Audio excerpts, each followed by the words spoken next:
Hey guys, welcome back. In this video, we're going to be talking about overcoming objections, which is an extremely important topic to discuss. Any good marketer needs to understand what the objections would be from a potential buyer. Okay. Now, in order to know that, there's a few different ways to go about it, right? You can do your research, okay, and see what kind of questions people are asking about that particular type of product, okay, and have answers, or make sure you address those concerns before they even have a chance to answer them. Or to ask them. Or you can learn from your previous webinars. Okay, it's very, very important as you start to present your webinar, okay, 2, 3, 4, 5 different times, you're going to notice that the same type of questions are going to come up. Okay, so it's important that you tweak your presentation along the way to cater to those objections. Okay, and part of selling is knowing what those objections are and overcoming them. Okay, regardless of what it is that you're selling.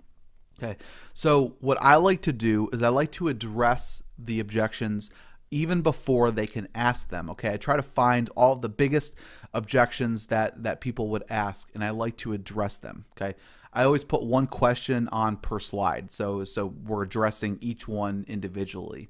Okay, and I always start with the biggest objections first, and I show how your product can solve those objections. Okay, if for whatever reason your product doesn't solve the objections, you may want to look into ways that you can improve on your product so that it does solve the objections. Because if you can't overcome, especially the bigger objections that a lot of people have, it may stop people from wanting to buy your product. Okay, so it's important that you address all of these objections, whether on the webinar or within your product. Okay, maybe you just need to add a new feature to it so it does overcome the objections. Okay, excuse me. This is also a great time to maybe address some questions that people have from the audience. So at this time, you've already done your introduction, you've done your opportunity, the big opportunity, you've done your big content, or you've presented all the content, you've done your demo. At that time, there's probably going to be some questions, people asking questions about the software or the content.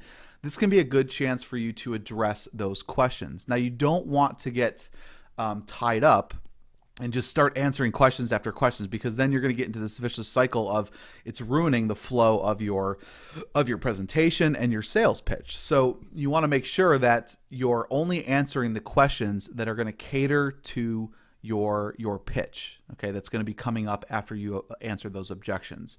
So like I said before, this is probably one of the most important components of your webinar, is because you're getting that feedback, right? You're getting real feedback from your audience as to why people should buy your products. And at that point, after you've demoed your product, they probably already know that you're going to offer it to them.